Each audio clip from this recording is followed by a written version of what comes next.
उस बीच में मुझे कुछ ऐसे केसेस मिले लड़कियों के मामले में कि उनका शोषण हो रहा है। अच्छा। ये 2014 से 2016 के बीच में कुछ तो वैश्यवृत्ति की उसमें ये चीज़ें आई थी, lockdown हालांकि में। हम तुम्हें फाइनेंशियली इसलिए हेल्प करेंगे, पहले आप हमारे साथ मतलब सो जाए, कॉम्प्रोमाइज़ कर लीजिए। बोलते थे कि अगर आपको इतना पे चाहिए तो आपको हमारे साथ 100% सोना ही, तब आपको पेमेंट मिलेगा। तो मतलब उसका गलत काम ही, सबका मिसयूज करना, नेपाल से लड़कियां लाके वहाँ सेल करना। तो नेपाल बॉर्डर से लड़कियां लाके वहाँ सप्लाई करती थी हरियाणा साइड में। तो ये होता कि रात में मतलब दुल्हन सोना लेके हाँ, भाग हाँ, गई। वही। हेलो दोस्तों, मैं हूं दानिश। स्वागत है आपका दानिश मलिक पॉडकास्ट में। आज हमारे साथ एक ऐसी पर्सनैलिटी जुड़ गई हैं जो कि आप जिनके साथ बात करके बहुत मुझे भी मज़ा आने वाला है, और वही सोचा मैंने कि आप लोगों से क्यों नहीं उसको रूबरू करवा दूं। तो बहुत बहुत स्वागत है कविता जी आपका। Thank you. आप पहले डांस लवर रहीं जी। DID में गई, जी जी फिर कोरियोग्राफर भी हैं जी आप, जी जी और इवेंट मैनेज भी करती हैं, जैसे मतलब बड़े बड़े हाँ इवेंट जी। में कोरियोग्राफी सर्विस जी, भी जी, देती जी। हैं, और एक समाज सेवी भी। जी। तो आज हमारे साथ में कौन सी कविता मौजूद है? आज आपके सामने देखा जाए तो आज थोड़ा डांस से हटके एक सोशल वर्कर कविता मौजूद है। जी जी जी। क्योंकि अब डांस की जर्नी तो मैं थोड़ा बहुत जी चुकी हूँ। अच्छा। और काफ़ी फेम भी मिला, काफ़ी नाम भी मिला। अब थोड़ा 2-3 सालों से मैं सोशल वर्क में हूँ, एक NGO चलाती हूँ, महिला वुमेन सेल से हूँ मैं, और जिसकी मैं नेशनल प्रेसिडेंट भी हूँ और डिस्ट्रिक्ट प्रेसिडेंट भी, और उत्तराखंड में भी हूँ मैं। अच्छा, बहुत तो बढ़िया। बस तो ये तो हम सोशल वेलफेयर वाली बात तो करेंगे। जी जी जी ठीक है, लेकिन डांस लवर से मतलब आपने वहाँ क्या मुकाम हासिल किया, कहाँ कहाँ पहुँचे, क्या करा, थोड़ा सा उसके बारे में बताइए। बिल्कुल बिल्कुल सर। देखिए, डांस का तो मेरी जर्नी 98 से स्टार्ट हो चुकी थी। उस अच्छा। समय बूगी बूगी शो चलता था, जी, जिसमें जी, कि जी। मैंने पार्टिसिपेट जावेद करा। नावेद जी का। जी जी, जावेद नावेद वाला 98 की बात है। पहला आई थिंक पहला डांस कंपटीशन हाँ, रियलिटी वही शो था वही वो। हमारे टाइम में वही था। तो डांस का इतना क्रेज था, मतलब दीवानी ही थी अच्छा, डांस क्या की। क्या एज होगी उस टाइम पे आपकी उस समय लगभग? मेरी एज होगी ऐसी होगी मेरी 18 के आसपास होगी उस समय। अच्छा, मतलब अभी के जो ना कैलकुलेट करने मत बैठ जाना मैडम की एज को। वो मैंने पूछ लिया, फिर मुझे थोड़ा सा वो हुआ, मुझे एज नहीं पूछना चाहिए थी। कोई नहीं। जी। तो फिर उसके बाद में फिर धीरे धीरे जर्नी स्टार्ट करी और उसको बंद नहीं करा। तो समीर हैं जो लिरिकल हैं, सभी जानते बॉलीवुड में, समीर सर। जी, जी। उनकी एक साली थी, तो उन्होंने हल्द्वानी में उस समय डांस एकेडमी खोली थी। अच्छा। तो उनकी डांस एकेडमी मैं ही संभालती थी। सिंधी स्वीट हाउस है हल्द्वानी में, काफ़ी फेमस हाँ, है। हाँ, हाँ, हाँ। हाँ, तो 98 से लेके 99 तक मैंने वहाँ पे सिखाया है। तो ऊपर ही सिंधी स्वीट हाउस के जस्ट ऊपर ही वो डांस क्लास थी। आई थिंक ये अंतरा मैम करके है। काली डूंगी रोड पे ही है ना? ये Sindhi sweet house Rampur road पे। रामपुर रोड पे, हाँ, सॉरी, हाँ, फेमस है। तो उस समय फिर मैंने वो क्लासेस संभाली थी। जी। उसके बाद में फिर थोड़ा मैरिज वैरिज हो गई। उसके बाद में फिर आप समझ ही सकते घर भी हूँ। लेकिन यह है कि मैंने डांस को बंद नहीं किया। ओके। डांस बंद नहीं किया, चलाती रही। भगवान की दया से काफ़ी अच्छा फेम मिला और काफ़ी अच्छे स्टूडेंट मिले, और जॉब भी करी डांस टीचर की मैंने।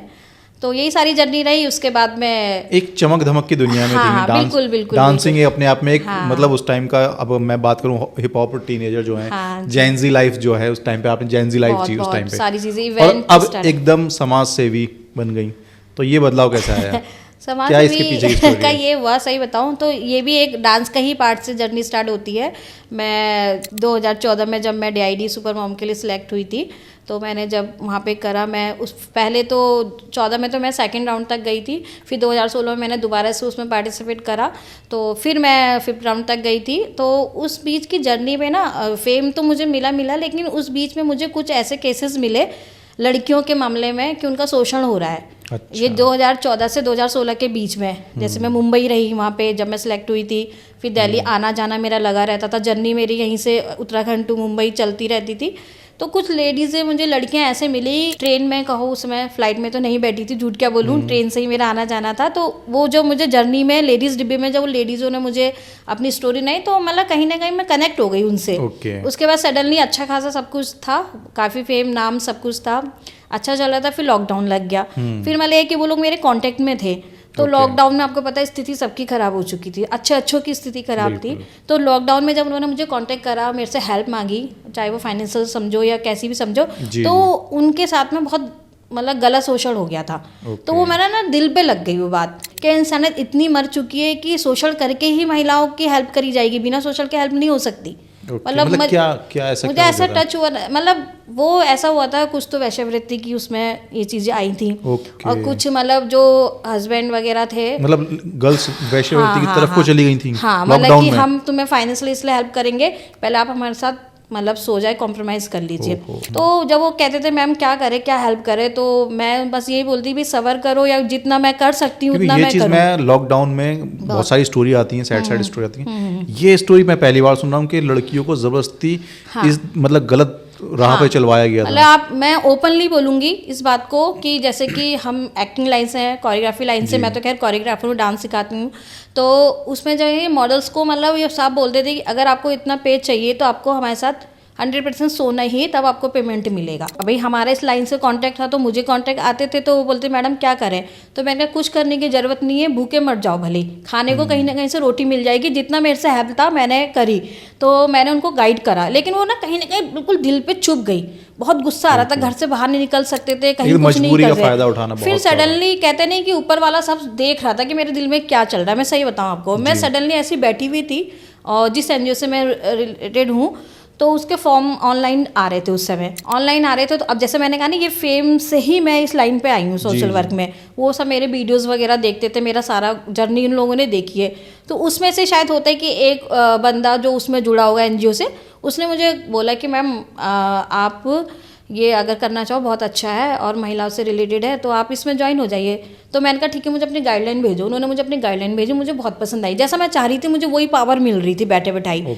तो मैंने बिना सोचे समझे, आप यकीन नहीं करोगे, मैंने रजिस्ट्रेशन फीस भरी, ऑनलाइन भरी, सब कुछ करा, मैंने उसमें ज्वाइनिंग ले ली, क्योंकि मुझे वो पावर मिल गई जो मैं करना। क्योंकि अब मेरे पापा भी सही बताओ, किसी की हेल्प करने के लिए एक ऑर्गेनाइजेशन का होना जरूरी है, ये तो हकीकत। अगर हम सोचा अकेले, ये कहने की मैं सही बताऊँ, मैं एक पुलिस बैकग्राउंड से ही हूँ। मेरे पापा खुद उत्तराखंड उसमें सर्विस में दे चुके हैं, एसआई रह चुके हैं मेरे फादर।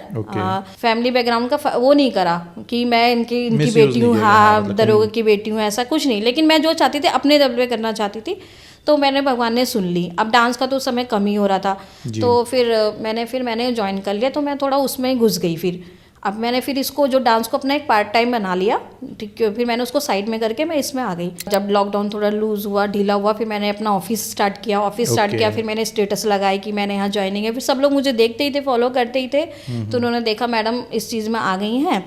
तो फिर आने के बाद में फिर भगवान के जैसे एक केस आने लग गए मेरे पास में। फिर मैंने उनको सुना, मैं एक्चुअली रिपोर्ट बनाती हूँ, तो फिर मैंने जब उनके केस मेरे पास एप्लीकेशन वगैरह आए, तो वो केस नानक मता, तो वहाँ पे एक लेडीज़ रहती थी, तो वो मतलब जो थी उसका हस्बैंड के साथ रहती थी, लेकिन बट ये कि हस्बैंड उसका कुछ ऐसा वैसा सीन था नहीं, पति पत्नी वाला, तो वो किसी लड़के के चक्कर में पड़ गई थी। अच्छा, उस जिस लड़के के चक्कर में वो पड़ी थी, तो वो था मतलब एक तरह से ना हैकर टाइप का, मतलब सोशल मीडिया हैक करना। अच्छा। और मतलब काफ़ी फेमस है, उसका नाम मुझे भी याद नहीं आ रहा है। तो मतलब उसका गलत काम ही, सबका मिसयूज़ करना, नेपाल से लड़कियां लाके वहाँ सेल करना। तो वो लड़की जो थी ना, उसके जाल में, नाम तो नहीं लूँगी, उसमें फंस चुकी थी।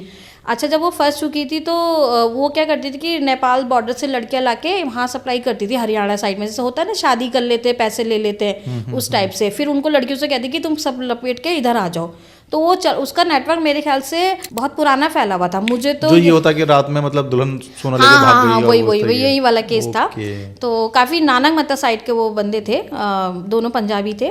तो कोई बात नहीं, ये चल तो गेम उनका काफ़ी टाइम से चला था, लेकिन मेरे पास में 2021 में ये केस आया था। 2021 में जब ये केस आया, तो मैं फिर मैं तो वैसे ही खिलाफ रहती, तो मैं को जब आया मैंने करी। तो वो बेचारी जब मेरे पास, वो पीड़ित बन के आई थी, जो मतलब मेन गैंग की वो थी। अच्छा। तो वो पीड़ित बन के आई, मैंने उसकी बात सुनी, तो कोई बात नहीं, थोड़ा सा इमोशनल हो गई मैं भी, क्योंकि वो प्रेग्नेंट थी 4 महीने की। अब थोड़ा मैं भी एक महिला हूँ, तो उन्होंने कहा मैडम मेरे साथ शोषण हो गया। उसने मुझे ये नहीं बताया कि मेरा बैकग्राउंड ऐसा है या मेरा बॉयफ्रेंड ऐसा, बस ये बोले कि मुझे छोड़ के लड़का चले गया। तो मैंने तो उस थ्रू उसको सुना था।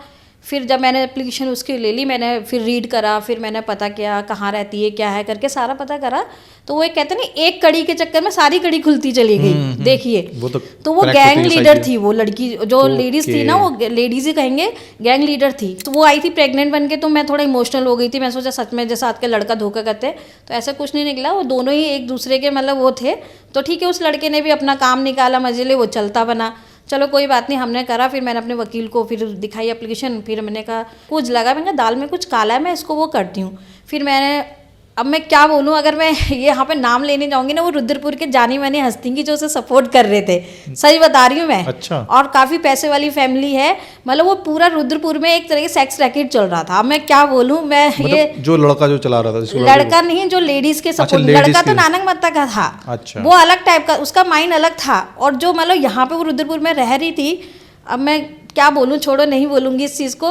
तो ये रुद्रपुर की बात बता रही हूँ मैं, Okay. प्रेजेंट में। और अभी भी ऐसा नहीं कि मेरा उन लोगों से भी बात होती है लो, लेकिन उन्हें पता है कि मैडम को हमारी सारी पोल पट्टी पता है, तो वो मुझसे ज़्यादा वैसे नहीं रहते हैं। मतलब इस केस में मैं घुस गई। इन्वेस्टिगेशन खुद से करने लगी खुद आप? से ही करने लगे, क्योंकि हमारी गाइडलाइन में लिखा है हम कर सकते हैं, पुलिस को भी हमें सपोर्ट करना पड़ेगा। इस पर हम गाइडलाइन पे ही चलते हैं, गाइडलाइन हम क्रॉस नहीं करते हैं।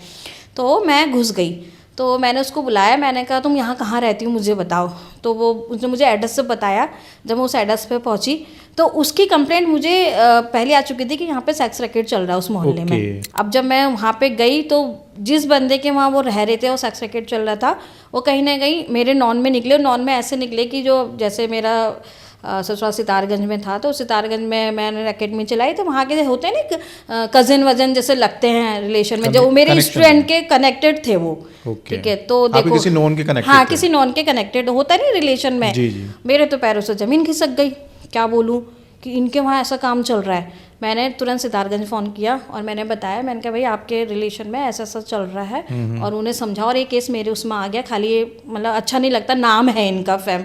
उन्होंने मेरी बात मानी, उन्होंने फ़ोन करके वहाँ फ़ोन करा। मैंने कहा तुरंत यहाँ से पहले तो घर खाली करवाओ, क्योंकि देखो थोड़ा मैंने उनकी छवि के लिए भी सोचा, भले वो आज इस चीज़ को मानते हैं एहसान को। मैंने तुरंत वहाँ से खाली वाली करवाया, वहाँ से रूम उनका खाली कराया। फिर मैंने उसकी नब्स पकड़ ली उस लेडीज़ की। मैंने कहा अब तू पहले इधर आ, ये तेरा केस तो बाद में लड़ जाए, पहले तो बता दे वहाँ कर क्या रही थी, क्योंकि ये कंप्लेंट तो मेरे सामने पहले आ चुकी थी। मैंने कहा देख मैं बहुत खतरनाक हूँ, ये मत समझना। मैंने उसको लथाड़ दिया, वो डर गई बेचारी। तो मैंने कहा अब तू मुझे बताई क्या मामला है। तो मैंने उसको आड़े हाथ लेके सारी उससे चीज़ें पूछी। उसने एक लड़की का नाम, एक एक केस में कहाँ बेचा लड़की, सारा चीज़ उसने बताया। मैंने उसको लेके मैं तुरंत गई नानक मत्ता पुलिस स्टेशन। वहाँ पे उस समय दरोगा थे, बिस्टी जी करके थे। तो मैं वहाँ पहुँची, तो वहाँ पे एक मैडम थी, SI मैम थी। वो समझ गई थी कि इस केस को, क्योंकि उन्हें सारी रियलिटी पता थी। उन्होंने मुझसे बहुत अच्छा सपोर्ट किया और उन्होंने बोला मैम ये तो बहुत अच्छा कि आपने ये केस अपने हाथ में ले पुलिस लिया। सही सपोर्ट करती है? हाँ, पुलिस ने, क्योंकि करना पड़ेगा भाई, मैं तो पुलिस से क्वेश्चन कर लूंगी इस चीज़ के कि हमें राइट्स हैं भाई, पुलिस क्यों गुमराह कर रही है। दरोगा नहीं कर रहा था, बाद में उससे शायद आइडेंटिटी वो सोचा था ऐसी हल्का फुल्का कुछ ऐसी होगी करके। तो SI मैम का मैंने कहा देखिए मैम इसमें खाली फिर बहुत बड़ी बात हो जाएगी। उस समय शायद मेरे ख्याल से SSP थे बदिंदर सर जी थे उसमें, शायद मेरे ख्याल से। तो मैंने फिर लॉकडाउन की बात है, मैंने सारा वहाँ गई, फिर उन्होंने मुझे सारी चीज़ बताई। उन्होंने पूरी जड़ मेरे सामने रख दी। उसमें जो लड़कियाँ फंसी हुई थी, ये ट्रांजिट कैंप की थी लड़कियाँ, लेडीज़ के थ्रू सारा वैश्यवृत्ति में थी। तो ये क्या चलता है, ट्रांजिट कैंप के पीछे कोई होंडा की एजेंसी है शायद मेरे ख्याल से, सिटकुल लग जाता है। हाँ, सिटकुल लग जाता है, वहाँ कोई एजेंसी, तो वहीं पे रूम लेके और ये केस चल रहा था। मैंने फिर LIU को, उस समय मलवाल जी हमारे वहाँ LIU इंस्पेक्टर थे और विजय प्रसाद जी LIU इंस्पेक्टर थे, मैंने उनको कंप्लेंट डाली। पुलिस ने अच्छा सपोर्ट करा, ढूंढा ढांडा, मतलब जो भी है। उन्होंने बोला मैम आप निश्चिंत रहिए, लेकिन मैंने अकेले ही इस केस को हैंडल करा। मैंने पुलिस को इन्फॉर्म कर दी थी कि देखिए पूरा सेक्स रैकेट आपने अकेले ही हैंडल किया? हाँ, मैंने पूरा हैंडल करा। वहाँ पे ट्रांजिट कैंप में अभी भी वो लेडीज़ महिला मौजूद है, तो उसने सारे मेरे साथ चल के पूरे, मतलब 1 हफ्ता लगा, जहाँ जहाँ चल रहा था, कितने में लड़कियां सप्लाई हो रही थी, कितना ले रहे हैं चार्ज, मतलब सारा चीज़ मुझे पूरा पता चल गया। हम खुद ऐसे मतलब वहाँ पे सेवना ग्राहक बन के, जैसे वहाँ पे हमने किसी को भेजा अपने स्टाफ को कि जाओ ग्राहक बन के, तो अभी भी वो जगह वहाँ पे है, मतलब जैसे फिल्मों में दिखाते हैं। हाँ, सेम वही सारी चीज़ें। तो केस मैंने ढूंढ के, मतलब हमने उसको, लड़की को बचा लिया। आज भी अब उसका घर मैंने बसवा दिया है। मतलब उसको कोई अच्छा लड़का मिल गया है कलकत्ता का, मतलब जो सेक्स रैकेट में जो फंसी हुई, जिन्होंने कंप्लेंट हाँ, जिन्होंने कंप्लेंट जो उस लेडीज की, हाँ, फिर वो और जो मेन मेरे पास में पीड़िता बन के आई, वो तो मेन थी, तो वो तो अलग ही हो गई बिल्कुल। सरगना वही थी। हाँ, सरगना वही थी, लेकिन अब जो भी है, फिर उसको पता चल गया कि भी मैम के पास से तो हमारा उल्टा ही हो गया। तो उस केस के थ्रू मैंने 4 लड़कियों को बचाया है, ये समझ लीजिए। एक तरीके से आपने जीवन दान दिया। और कभी ऐसा अगर मौका मिला तो मैं वो आ भी जाएंगी सामने, ऐसा नहीं, क्योंकि वो जब हमारा रिपोर्ट फाइनल होती है ना, तो पूरा लिखा जाता है, पूरा वीडियो बनता है, क्योंकि हमारा भी न्यूज़ चैनल है पर्सनल, उसकी वजह से हाँ, मतलब वो कर सकती हैं। मतलब ये समझ लीजिए कि रुद्रपुर में रह के मैंने, अब तो खैर मैं हल्द्वानी हूँ प्रेजेंट में, तो मैंने बहुत सारी चीज़ें यहाँ पे देखी, तब मेरा वो सब चीज़ें ना माइंड में हो गई। और ऐसे 1-2 केस कई पोस्को के भी आए, बहुत सारी चीज़ें आई। मैंने, जैसे आप बात कर रही थी कि हमेशा लड़के ही कल्प्रिट नहीं होते, लड़कियाँ भी होती हैं, हाँ, तो ये तो बिल्कुल, पूरी स्टोरी में लड़की ही विलेन थी यहाँ पर। हाँ वही तो, आप यकीन नहीं करेंगे, कहने को मैं महिला पर कोर्ट चलाती हूँ ना, लेकिन जब मैं केस पकड़ती हूँ, जब मैं उसके इन्वेस्टिगेशन करती हूँ, तो सही बताऊँ लड़का सही निकलता है, लड़की ही गलती निकलती अच्छा, है। ऐसा कितना केसेस में देखा गया है? ये मेरे 4 साल में मैंने कम से कम 50 केस तो ऐसे देख लिए, रियल Okay. बता रही हूँ मैं। मतलब अगर हस्बैंड वाइफ का भी केस लड़का निर्दोष है। हाँ, लड़का निर्दोष हो, मैंने बचाया है, कई Okay. लोगों को बचाया है मैंने।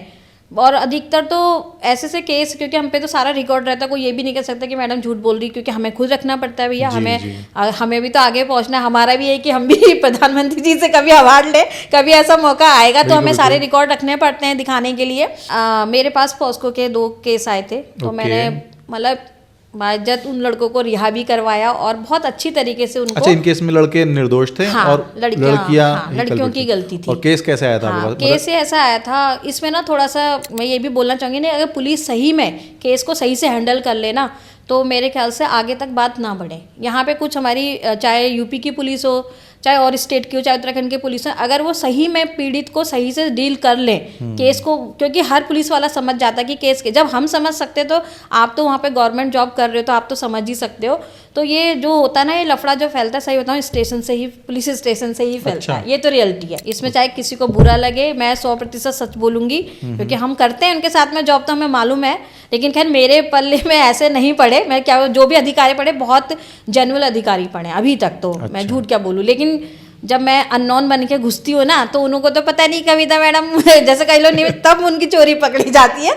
वैसे तो आप सभी जानते हैं मुझे, ये सारी चीज़ें। तो उसमें अभी उसमें भी एक हल्द्वानी का ही केस था और एक रुद्रपुर का केस था, खटीमा साइड का जी। तो हल्द्वानी वाला केस ऐसी था, तो ऐसे मतलब नेवर थे, लड़का लड़की, लड़की नाबालिग थी, ऐसी 14 साल की लड़की थी। अच्छा। तो वही होता, आजकल मोबाइल देख के लोग इतने एडवांस हो जाते हैं। तो वो लड़की ने क्या करा, वो अट्रैक्ट करती थी लड़के को, मतलब लड़का ऐसा नहीं था जो मतलब कभी छत में आ जाना, जब लड़का जाएगा वॉक करने तभी वो बाहर निकलेगी, मतलब वो स्टोरी उसने पूरी मतलब बना follow के कर रखी रही थी। थी। हाँ, Okay. तो जब उसने बना के रखी थी, फिर क्या हुआ, सडनली उसने मतलब किसी बहाने से, बुक्स के बहाने से लड़के को बोला कि मुझे ये बुक्स दे दीजिए आप, मुझे अपने भाई को, वो तो ऐसी 8th क्लास में थी और लड़का इंटर में था, तो उन्हें बोला मुझे 10th की बुक्स दे दीजिए, अपने भाई के लिए मुझे चाहिए। उसने ऐसे कह के, ठीक है, पड़ोसी थे, उन्होंने कहा ठीक है मैं दे दूंगा, मेरे पास खाली रखी है।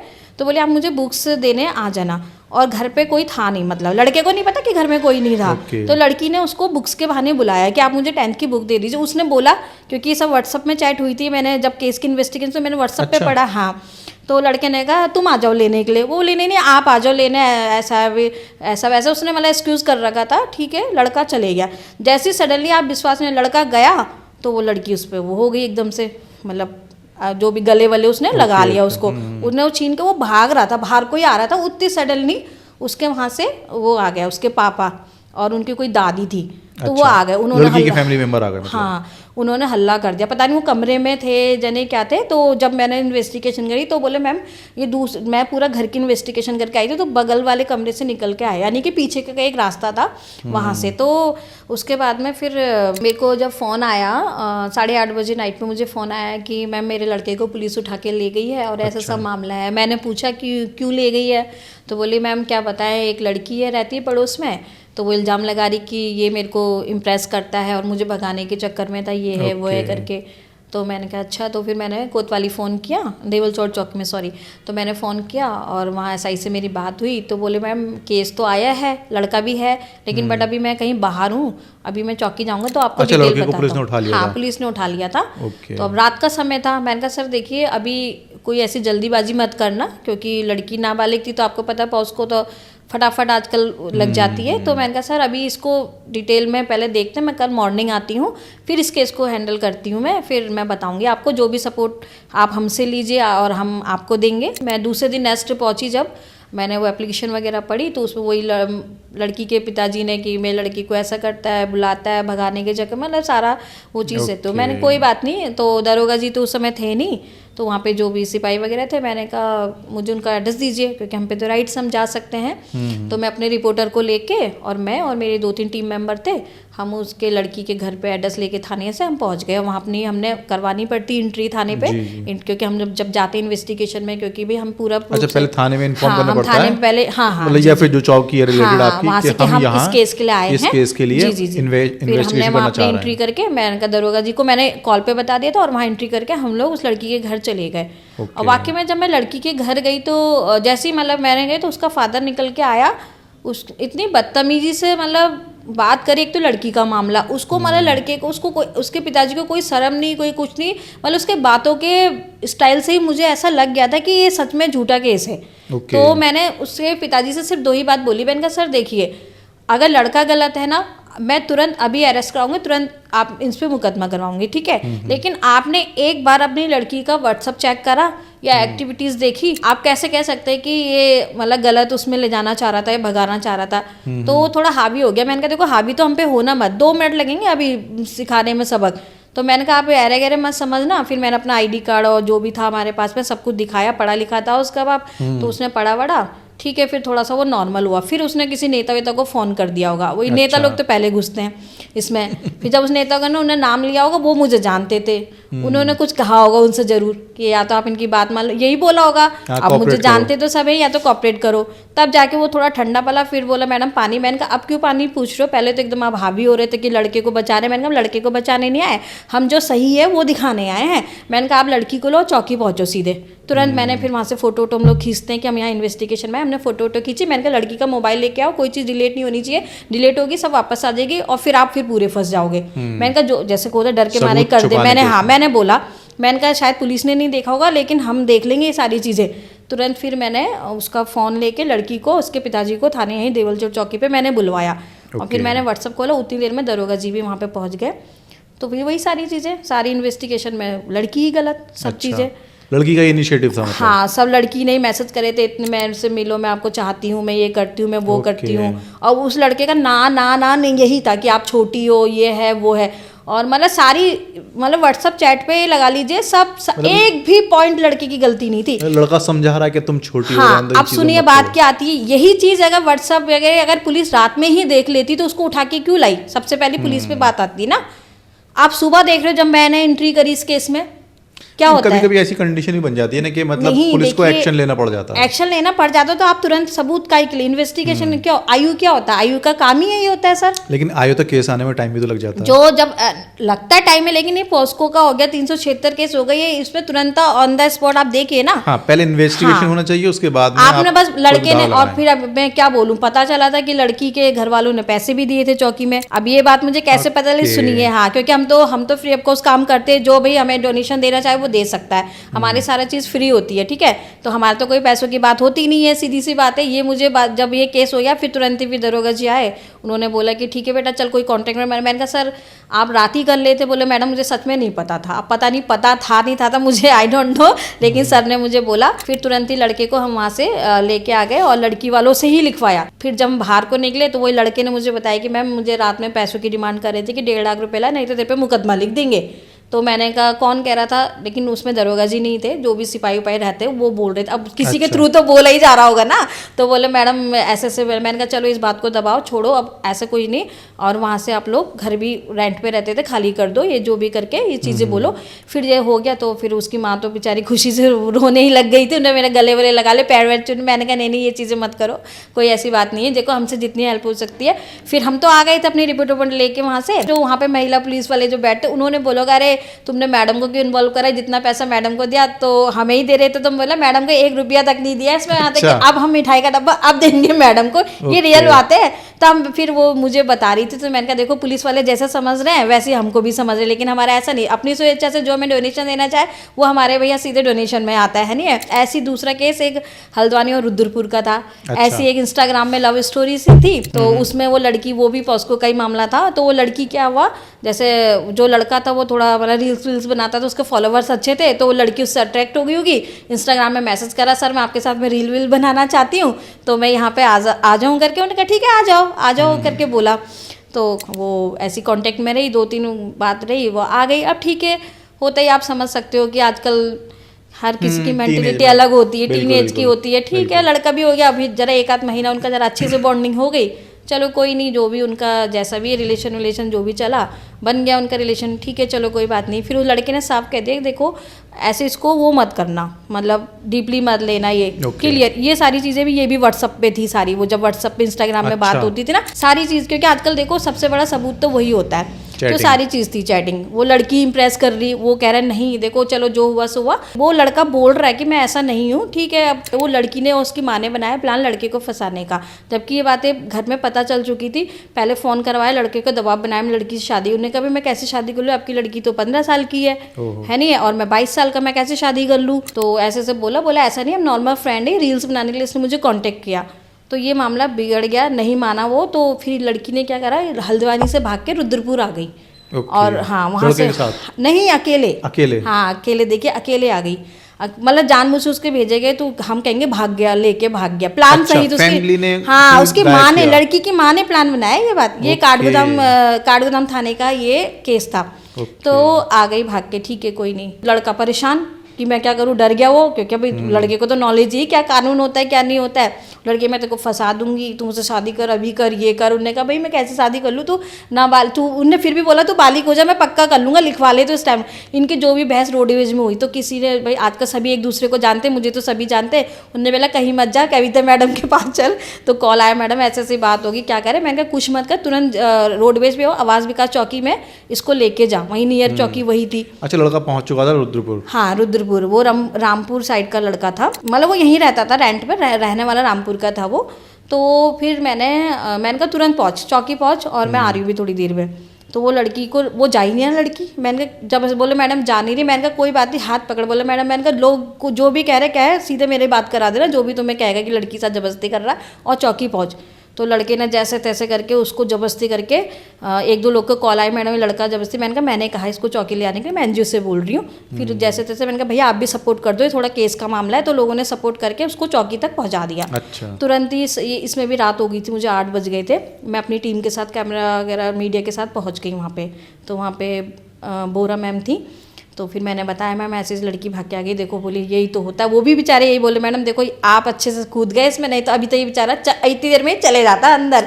मैंने कहा हाँ यार ये तो। फिर मैंने कहा लड़की के, मैंने घर वालों को फ़ोन करा, तो कह रहे, वो लड़की के घर वाले कह रहे कि लड़का भगा के ले गया। मैंने कहा आपको यही नहीं पता आपकी लड़की यहाँ पहुँची पड़ी, वो भी नंगे पैर आई हुई है, चप्पल का पता नहीं, आता नहीं। आप क्या, मैंने कहा तुरंत आइए यहाँ पे। मैंने कहा उल्टा मैं एक्शन लूँगी कि आप प्रताड़ित कर रहे हैं।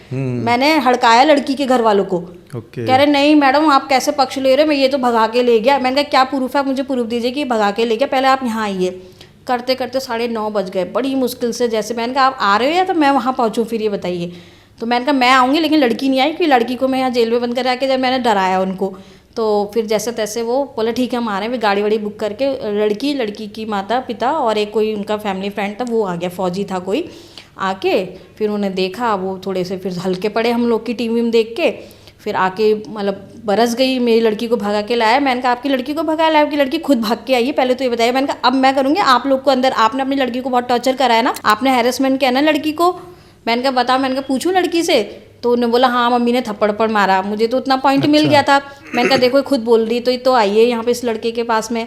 फिर मैंने कहा अब ये शादी कैसे होगी, बताओ शादी हो सकती, बालिग वो है नहीं। तो मतलब बहुत उन्होंने जोर कर दिया, जैसे तैसे करके। अच्छा, फैमिली उस टाइम भी चाह रहे थे शादी हो जाए। हाँ, तो मैंने कहा आप कौन सी दुनिया के हो, पहले तो ये बताओ लड़की नाबालिग है, कैसे शादी हो जाएगी। और भाग के कहा है आपकी, मैं प्रूफ हूँ, लड़की आई। मैंने कहा पूरे कैमरे भी मैं निकलवा लूँगी कि लड़का कौन सी दिशा से आया, लड़की कौन सी दिशा से आई, हल्के में मत लेना। वो भी समझ गई कुछ पावर तो है करके उनका। मतलब ये तो मैं नॉर्मली आपको बता रही हूँ, वो तो मैंने सीन किया है ना वहाँ पे।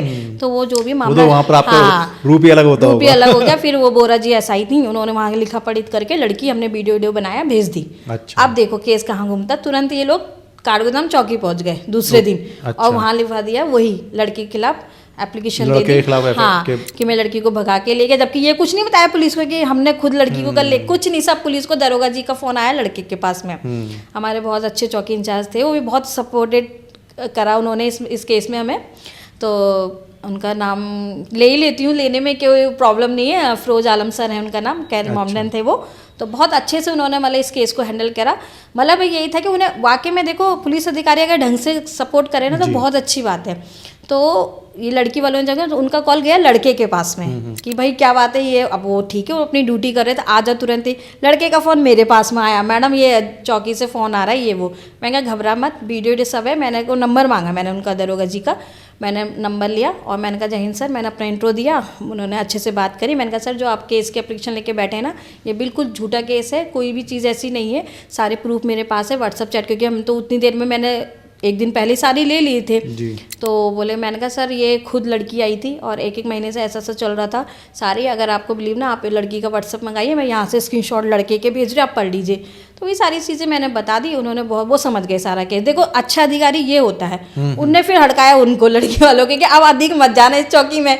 बोले एक तो तुम फंसा रहे हो ऐसे करके, बताओ तुम्हारी लड़की, फिर वही जो चीज़ें मैंने सबूत दी उन्होंने बोला, केस हो गया वहाँ पे सारा, फिर रफा दफा देखिए इस तरीके से बच गया वो। फिर बाद में भी आपने सर 3 स्टोरी बताई मुझे, और तीनों में लड़का निर्दोषी है। बिल्कुल, हाँ मेरे में तो 3, हाँ लड़के हैं। आप महिलाओं के लिए काम करते हैं, महिलाओं के लिए काम, हम खुद ऐसे कभी कभी फंस जाते हैं ना, बहुत वो लगता है, लेकिन पता है महिलाओं के लिए मैं करती हूँ। मैंने कहा ना मेरे पे 3 सेल है, एक एंटी करप्शन है, एंटी करप्शन में हमारे सारे आ जाते हैं, महिला प्रकोष्ठ में हमारा आ जाता है। तो फिर ये क्या कि सारे जो केस होते हैं फिर मैं एंटी करप्शन में डाल देती हूँ, हैंडल मैं सारा करती हूँ, ऐसा नहीं है कि नहीं करती, लेकिन ये कि महिलाओं पे थोड़ा करते हैं। अब जागरूक हम करें, कितना करें बताइए। एक माइंड सेट आपका कि महिलाओं की सेफ्टी, सुरक्षा, उनके अधिकारों के लिए लड़ना है। और जब आप केस में जाते हो तो वही सबसे बड़ी साथी निकलती है। तो रियलिटी है, मैं खुद कभी कभी ऐसा लगता है, लेकिन वो नहीं तो उसकी माँ पीड़ित भी है, ऐसा नहीं। ये तो आपने जो पूछा कि लड़के, तब मैंने बताया नहीं, पीड़ित अधिकतर ऐसा है कि लड़के भी बहुत, जो भी पति हैं वो डोमेस्टिक वायलेंस है वो केस में है, लेकिन वो तो नॉर्मल सबको पता है कि पति करता है ऐसा, है ना। लेकिन उसके चक्कर में जो निर्दोष लोग हैं वो भी फंस जाते हैं रियल में। जैसे डोरी सिस्टम में मेरे पास में कम से कम नहीं तो 1000 रिपोर्टें ऐसी पड़ूंगी, अगर मैं अपनी रिपोर्ट पढ़ाने भेजूँ या किसी को भी, तो लोग मतलब तभी तो लोग मानते हैं, इसलिए मानते हैं। और लोग कहते नहीं कि पुलिस भी कभी सोचती है कि लोग कविता मैडम के पास क्यों चले जाते हैं, अरे कविता मैडम करके दे रही है। और मुझे ज़्यादातर सही बताऊँ, मुझे पॉलिटिक्स में की पार्टियों में जाना है, मेरे को इतने इन्विटेशन आते हैं, मैं इसलिए नहीं जाती कि मैं नहीं चाहती कोई। अच्छा, किसी पार्टी से, किसी पॉलिटिक्स से आप जुड़े हुए नहीं हैं? ना वैसे नहीं जुड़ी हूँ मैं, मतलब वेलकम सभी का है, लेकिन मैं वैसे ना मैं उनकी पार्टी अटेंड करती हूँ ना मैं जाती हूँ। कई बार ऐसा होता है मुझे इन्विटेशन आते हैं, लोग कहते हैं कि मैडम आपके साथ के लोग दिख रहे हैं, आप नहीं दिख रहे हैं, या आपको इन्वाइट नहीं। मुझे इन्विटेशन आता है, मैं रियल बताऊँ, लेकिन मैं जाना नहीं चाहती, इसलिए क्योंकि देखिए मैंने हर दुनिया देख रखी है सारी चीज़ें, और मैंने खुद अपने दम पे ही मैंने अपनी पहचान बनाई। तो मैं नहीं चाहती कि किसी भी तरीके से, क्योंकि आजकल पता है मुंह पे कुछ और होते हैं, पीछे कुछ और होते हैं, मानोगे आप इस बात को? क्योंकि मैं खुद इतना स्ट्रगल करके आई हूँ और मैंने लोगों को हेल्प करी, तो मेरे सामने उन लोगों की छवि क्या है वो मेरे को पता है ना। तो मैंने फिर वो अपनी छवि बचाने के लिए जरा सा इस बात को इतना उठाए तो वो चीज़ मुझे पसंद नहीं, तो मैं इसलिए बहुत जाती हूँ। ऐसा नहीं है, मतलब मुझे लगता है हाँ जेन्युइन है, वहीं जाना चाहिए, तो मैं वहीं जाती हूँ। ये कई क्वेश्चन आते हैं मुझे सुनने में आए कि जैसे कई लोग अवार्ड फंक्शन करते हैं, मैम नहीं आती, तो जो मैं कहना नहीं चाहूँगी उस अवार्ड फंक्शन में ना, सही बताऊँ, वो लोग होते हैं कि जिनके केस मैंने हैंडल कर रखे होते हैं। तो मेरा रीज़न यही है कि उस अवार्ड फंक्शन में मैं क्यों नहीं जाती। और जो अवार्ड डिस्ट्रीब्यूट करते हैं ना, वो सबसे ज़्यादा, मतलब कहने को क्या बताऊँ उनकी कहानी ऐसी है कि मैं बता नहीं सकती। तो क्या नाम लें यहाँ पे, समझदार को इशारा काफ़ी है। अच्छा, जैसे आप सोशल वर्क करते रहते हैं, जुड़े रहते हैं, तो पर्सनल लाइफ में और इसमें फैमिली से प्रॉब्लम आती होगी, रात बिरात आप भागते फिरते हो, फैमिली से सपोर्ट क्या रहता है? तो खैर नहीं आती, मैं झूठ क्या बोलूँ। क्यों? क्योंकि मैं शुरू से ही वर्किंग, क्योंकि देखिए पहले मैं जब इवेंट कोरियोग्राफर थी तो शो शूट यही आउट ऑफ सिटी रहता ही था, तो बच्चे भी उसी परवरिश में ही बड़े, उन्हें पता है मम्मा पहले से ही वर्किंग में है, तो शायद फैमिली से तो इतना नहीं होता मुझे डिस्टर्ब। मतलब फैमिली से सपोर्ट मिलता है? हाँ, फैमिली से पूरा फुल सपोर्ट है। कौन है फैमिली में? फैमिली में मैं हूँ, मेरे बच्चे हैं, वैसे तो मैं सेपरेट वुमन हूँ, सिंगल मदर हूँ, तो बाकी ऐसी है। हाँ, ससुराल पक्ष से तो फिर आपको पता, वो तो किसी का ही नहीं मिलता है वो तो नहीं, वो तो कभी मिलता ही नहीं है, रियल बताऊँ तो बस। बाकी मेरी फैमिली सही बताऊँ तो मेरे बच्चे ही हैं, तो पूरा फुल सपोर्ट उनका है। बड़ी बेटी क्या कर रहे हैं? मेरी बड़ी बेटी दुबई में है, HR है वो, और छोटी भी इवेंट कोरियोग्राफर है मॉर्निंग लाइन में। बेटा है अभी वो फुटबॉलर है, अभी इंटरनेशनल टीम में है वो खेल के आया है, बाकी अभी उत्तराखंड टीम से भी खेला हुआ है। बस यही मेरी जर्नी है। और बाकी तो फिर फैमिली इन लॉज के बारे में डिस्कस करना इसलिए ज़रूरी नहीं है, क्योंकि उनका सपोर्ट तो खैर रहा ही नहीं है, तो इसलिए मैं डिस्कस भी नहीं करती हूँ। अच्छा, फ्यूचर प्लान क्या है अभी? सही बताऊँ तो मेरा फ्यूचर प्लान यही है कि मुझे एक एनिमल शेल्टर खोलना है। अच्छा। हाँ, डॉग के लिए, क्योंकि मैं एनिमल लवर हूँ और मेरे पास है भी, तो बस यही थोड़ा सा मेरा है। और बाकी फिर जो ऊपर वाला करवाए, और यही है कि जो लोग मेरे सामने पीड़ित हैं उनकी हेल्प करूं, और अधिकतर उनको लॉ का ज्ञान मैं दूं। एजुकेशन की बहुत कमी है। हाँ। लॉ एजुकेशन तो वकीलों के अलावा अच्छे पढ़े लिखे लोग भी नहीं जानते। हाँ। तो उससे रिलेटेड कुछ जागरूकता अभियान जो चलते हैं, उस तरह के आप इवेंट करते हैं? हाँ, मैं इनको सोशल करने के लिए नुक्कड़ नाटक टाइप से हम लोग करते हैं। हमारी एक टीम है उसमें जो मेरे कुछ स्टूडेंट हैं उसमें वो लोग करते हैं और मैं उनको बता देती हूँ। तो नुक्कड़ नाटक के थ्रू ही हम लोग करते हैं। बाकी जैसे मेरा शूट वगैरह का काम है तो कुछ चीज़ें हम वीडियोस वगैरह बना के उनको सोशल मीडिया में कि आगे ऐसे जागरूक हो। बाकी स्टेटस वगैरह लगाते हैं हम लोग कि लोग को कानून का ज्ञान होना, चाहे लड़का हो चाहे लड़की, बहुत ज़रूरी है। और रियल बताओ, जिस दिन कानून का ज्ञान हो गया ना तो ये क्राइम तो वैसे ही मिट जाएगा, रियलिटी में मैं आपको बताऊँ। लेकिन कानून का ज्ञान होता है, लोगों फिर भी फंस जाते हैं, ना। वही तो है ना कि आप नॉर्मली लोग कहते हैं ना कि हम लोग एडवोकेट की पढ़ाई करें तब हमें नॉलेज होगा। बिल्कुल ऐसा कुछ नहीं है। नहीं, ऐसा कुछ नहीं है। हाँ, लेकिन सोच लो कि क्योंकि हम जब वर्कशॉप देते हैं, जैसे वर्कशॉप भी मैं देती हूँ, हम जब जाते हैं तो यही क्वेश्चन आते हैं, मैडम ऐसा कैसे, ऐसा कैसे। तो वो मतलब कॉन्स्टिट्यूशन है अपना, हाँ, उसको मैं समझता हूँ कि वो हमारी एक ऐसी बुक होना चाहिए जो हर किसी को पढ़ना चाहिए। बिल्कुल बिल्कुल, ये आप सही कह रहे हैं। बिल्कुल, मैं भी इस चीज़ को सोच रही हूँ वहाँ कैसे से राइट्स, जो बेसिक राइट है आपके, आपको कैसे रहना है, क्या करना है, क्या गलत है, क्या सही है, कानून आपको कहाँ लिमिटेशन है, कहाँ आप जा सकते हो, वो एक्चुअली जब पता चलता है ना तो गलत करने के लिए दिल में डर भी पैदा होता है। ये आपने बिल्कुल सही बात कही। हाँ, तो कॉन्स्टिट्यूशन का जैसे बहुत सारे लोग बड़े लेवल पे भी इन्होंने उठाया है, कांग्रेस का पार्टी का तो मैं यहाँ पर कुछ का नाम नहीं लूँगा, लेकिन ये ना ये चीज़ हमें अगर हम ज़मीनी स्तर पे कर सकते हैं बिल्कुल, तो वो हम आप लोग ही कर सकते हैं। हम वैसे तो देखो हम नहीं कह सकते, लेकिन जो आपने बोला ये मैं करती हूँ। स्कूलों में जाके ये मैं पूरी कोशिश करती हूँ। और जो मेरा ये फ्रेंड सर्कल है, जो भी मेरे फ़ैन फॉलोइंग है, मैं कोशिश यही करती हूँ कि इनको जाके, भले ही मैं थोड़ा सा हाइट रखती हूँ उस चीज़ को, लेकिन जहाँ मैं जाती हूँ उन्हें पता रहता ही है, तो मैं यही चीज़ें सिखाती हूँ। सब्जेक्ट के थ्रू एक चीज़ होनी चाहिए। ये आपने देखा कि ये सब्जेक्ट आना चाहिए, ये सब्जेक्ट आना चाहिए, तो ये चीज़ भी आनी चाहिए, क्योंकि जब बच्चा बड़ा होता है ना, ग्रोथ होती है फर्स्ट सेकंड थर्ड। अगर ह्यूमन बीइंग और एक एनिमल में डिफरेंस अगर आप क्रिएट करना तो क्या चीज़ करती है? लॉ। ये तो खैर सही बात है, लॉ ऑफ लिविंग। हाँ, तो लॉ ऑफ लिविंग हमें सिखाता है कॉन्स्टिट्यूशन। तो कॉन्स्टिट्यूशन के अगर हम बेसिक बच्चों को ही अगर हम ज्ञान देना स्टार्ट कर दें, ये आपने बिल्कुल करेक्ट बात की। लेकिन एथिकल क्या है, अनएथिकल बहुत क्या अच्छी है, बात की, मैं बिल्कुल सहमत हूँ।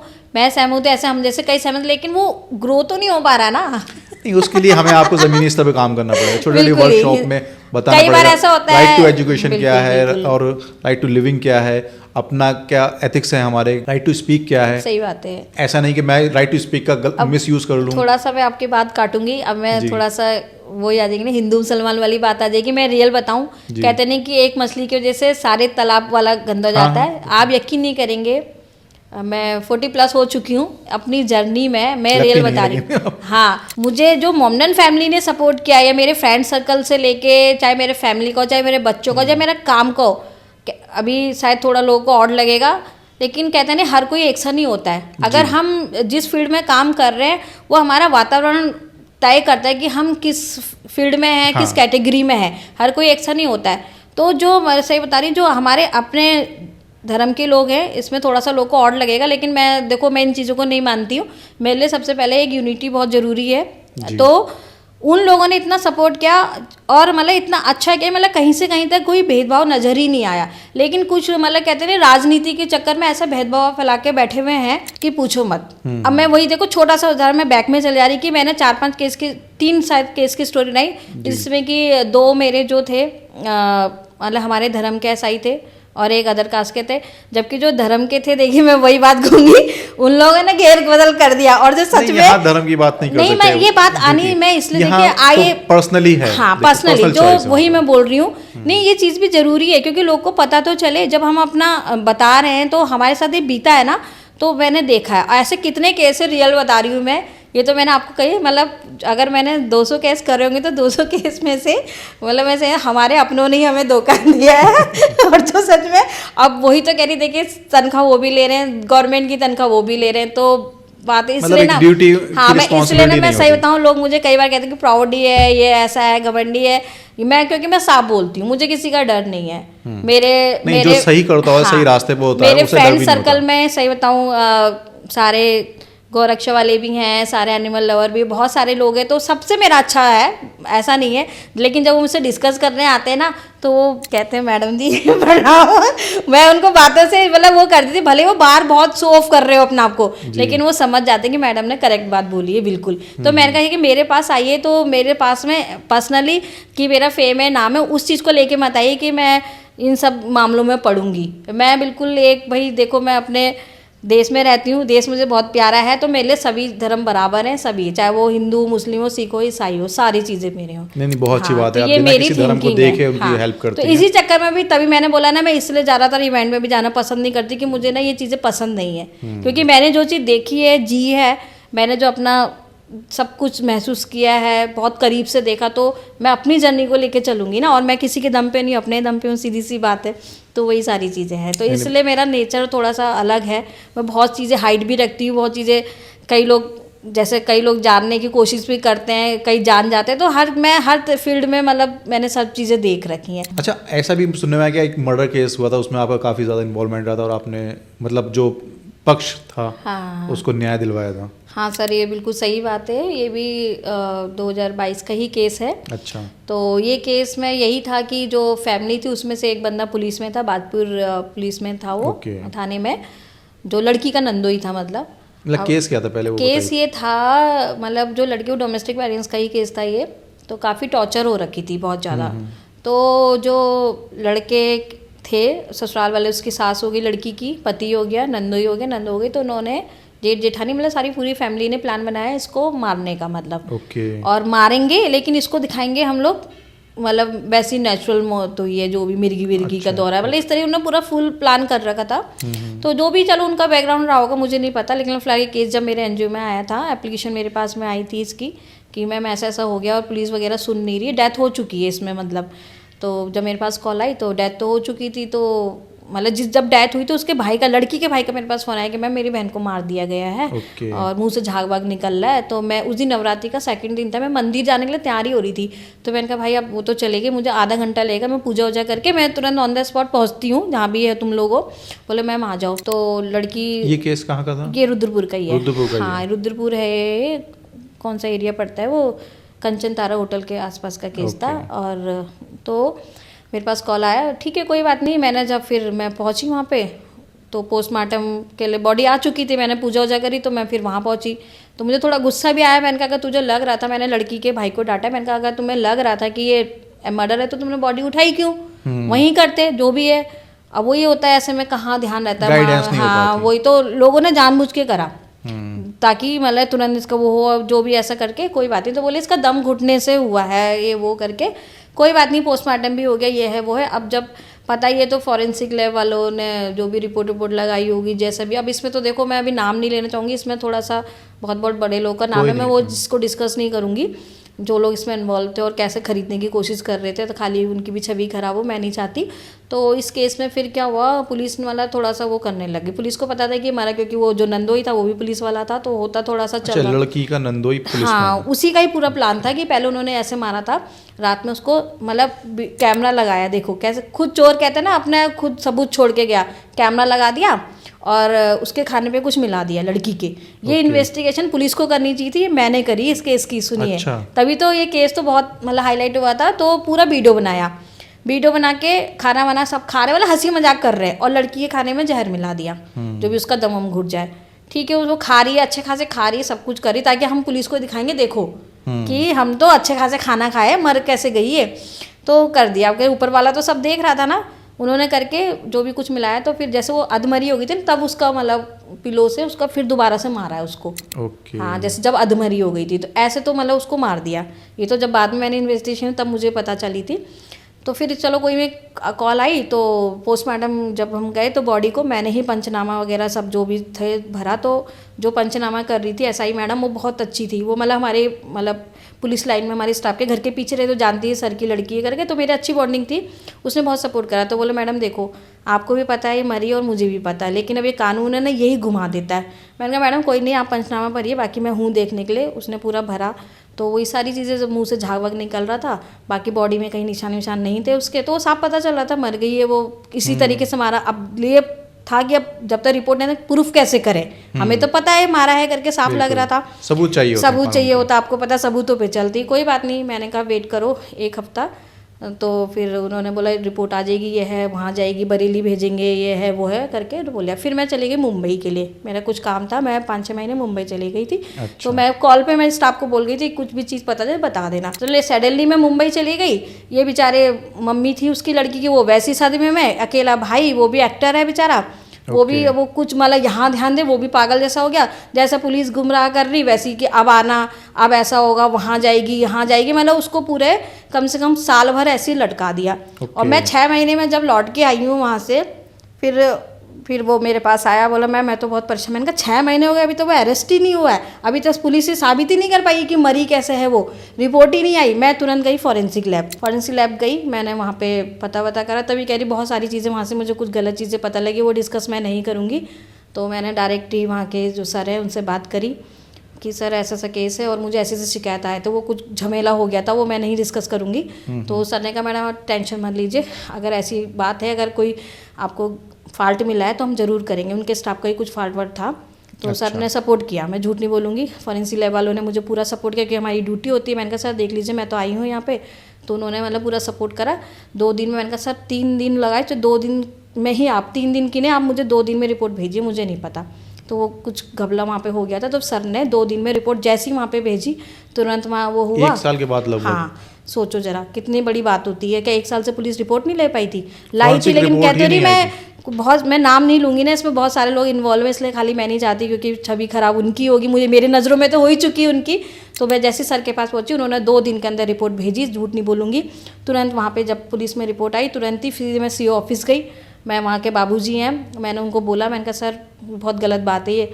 तो वो भी बोले मैम, अब वो भी जानते थे, अब जो मुझे जानता है, बोले मैम आप समझ सकती क्या हो रहा होगा। मैंने कहा सब पता है, लेकिन अब तो पता चल गई ना, अब मुझे पता, तुरंत अरेस्ट चाहिए, ये है वो है।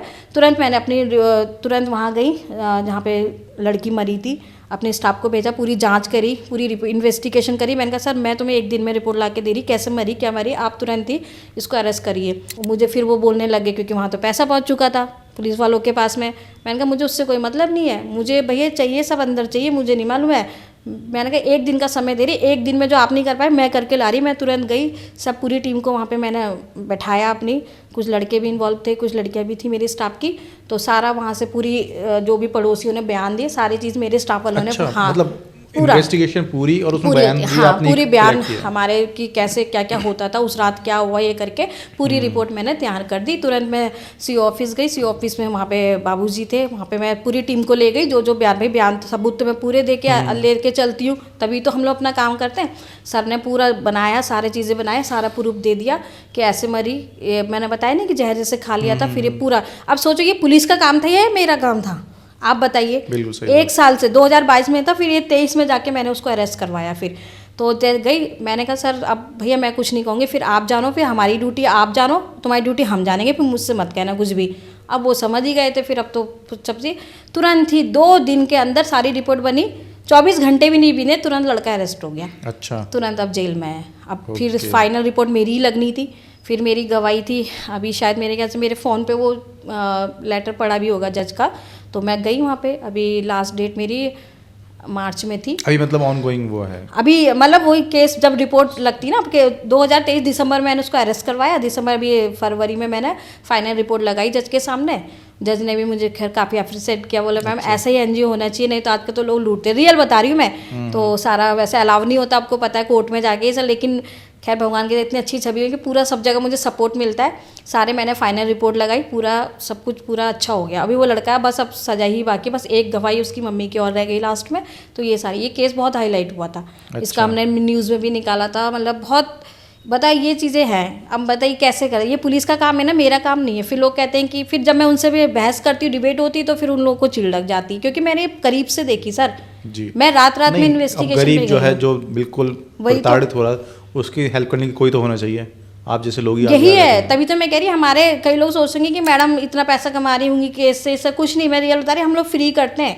आपका जब बिल्कुल आप संतुष्ट, आपने स्वेच्छा से जो मैं डोनेशन देना चाहे आप दे सकते हैं। बाकी भाई ये तो आपको पता है कि हम कहीं जाते इन्वेस्टिगेशन की तो तेल पानी ये तो लगता ही है, तो चलो पीड़ित का ही होता है, लेकिन हम फ्री ऑफ कोर्स करते हैं। आपके पता हमारा वकील तक कितना सपोर्ट करता है, और कितना सपोर्ट करें हम लोग, ये बताइए। कई दिमाग में लोग की गलतफहमी रहती है ना, अब ये कि कई चीज़ों के केस के जो वहाँ पे फीस ज़्यादा होती है कोर्ट में, तो हम लोग कम में उसको कराते जो अफोर्ड कर सकता है। तो बहुत सारी फैसिलिटीज़ मैंने दे रखी। तो मेरा फ्यूचर, मैंने कहा नहीं, एक तो मुझे शेल्टर खोलना है, और दूसरा यही है कि जब तक हूँ तो बहुत अच्छे से लोग को थोड़ा बहुत तो ज्ञान दे के ही जाऊंगी इस दुनिया से। नहीं, मेरी कोशिश ये रही कि आप कॉन्स्टिट्यूशन हाँ, का बेसिक से स्टार्ट कीजिए। बेसिक से स्टार्ट करती हूँ, जो मेरे पास आ रहा है। अब दुनिया में आगे पीछे क्या हो रहा है मुझे, लेकिन जो मेरे नजरों के सामने है आप वो चीज़ कर सकते हो, आपके पास प्लेटफॉर्म है, बेसिक कॉन्स्टिट्यूशन के वर्कशॉप लगाइए, तो लोगों को एक बेसिक ज्ञान मिलना स्टार्ट होगा कि हमारे क्या राइट्स हैं, ठीक है, उसको हाईलाइट करेंगे कब, तो मतलब उसमें मज़ा आता है।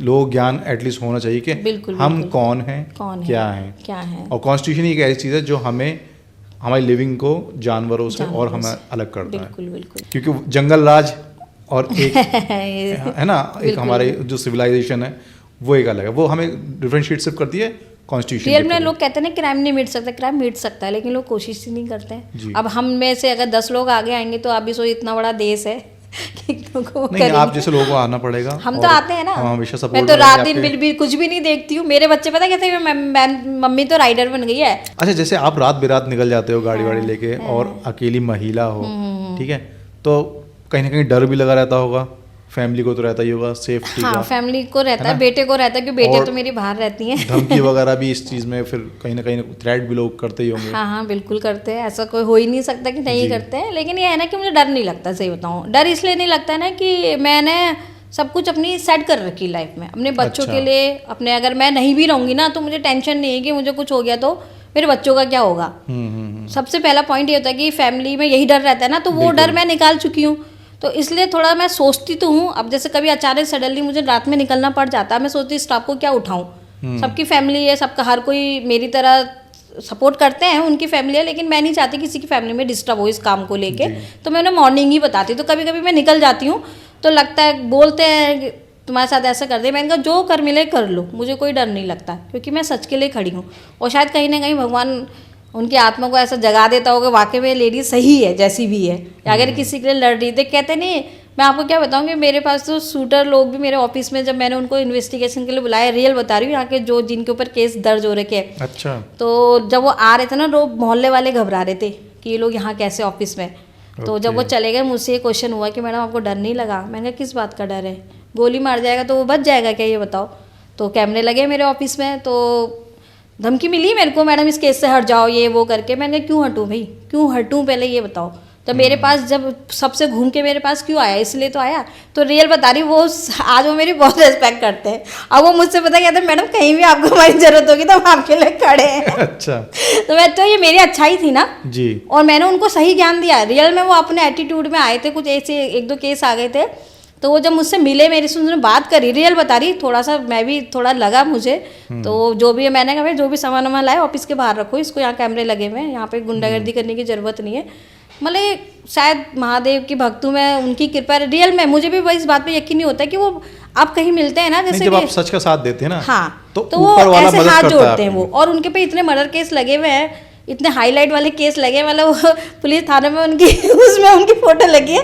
तो मुझसे कहते हैं, दीदी बोलते हैं मेरे को, तो बोले मैम हमने बहुत गंदे कर्म किए हैं, लेकिन सच बता रही हूँ तब आपके साथ में हमसे ऐसा कांटेक्ट हुआ है तो मतलब वो हो गए। मतलब तो कहीं ना कहीं शायद कहते ऊपर वाले की मेहर मान सकती हूँ। डर अब नहीं लगता, मतलब उस समय जब मेरी जर्नी स्टार्ट हुई तब की बता रही, तब वो डर लगता था। तो मैंने सुधारा, ये सही बताऊँ, बहुत से लोगों को सुधारा है। कहने को सामने में हाईलाइट इसलिए उनको नहीं कर सकती क्योंकि भाई कहीं ना कहीं उनकी इमेज खराब है ना। तो मेरे पास ऑन रिकॉर्ड उनका सारा है, मतलब अच्छा। वो मेरे से मतलब इस तरीके से क्लोज होकर माफ़ी मांगे, क्योंकि कैमरे में सारा रिकॉर्ड होता है ऑफिस में, आपको पता ही है। तो वो सब चीज़ है रिकॉर्ड, कभी ज़रूरत पड़े तो दिखाएंगे भी, ऐसे ही नहीं। कभी एक मेरा मुकाम है उस फील्ड पे, जब मैं पहुंच जाऊंगी तो वो चीज़ें मैं दिखाऊंगी, रियलिटी में दिखाऊंगी, पर वो अभी समय आया नहीं है क्योंकि हम पे सारी रिकॉर्डिंग है रहती हैं। तो ये चीज़ भी खुशी होती है। पहले लगता डर, अब फिर तब से नहीं लगा। जब उन्होंने मेरे सामने यूँ बोला ना, दीदी जब भी आपकी ज़रूरत पड़ेगी आप, मैंने कहा भाई बस ये गंदे काम छोड़ दो आप लोग। और फिर मतलब वो मुझे थोड़ा सा और हिम्मत मिल गई। चलिए, यार जब मैं उन लोगों को सुधार सकती तो शायद कुछ तो बात मेरे अंदर है, ऐसी बात है। तो यही सारी चीजें। चलिए, बहुत अच्छी बात है, आप इसी तरीके से आगे बढ़ चढ़कर जो जरूरतमंद है उनकी मदद करते रहें, जो प्रताड़ित हैं, और सच को लोगों के सामने लेके आए। हम भी आपके सपोर्ट में रहेंगे हमेशा। बिल्कुल बिल्कुल। और बहुत बहुत शुक्रिया, आप हमारे यहाँ शो में कीमती टाइम दिया। तो दोस्तों, मिलते हैं किसी नेक्स्ट पॉडकास्ट में किसी नई पर्सनैलिटी के साथ, तब तक हमें दीजिए इजाज़त।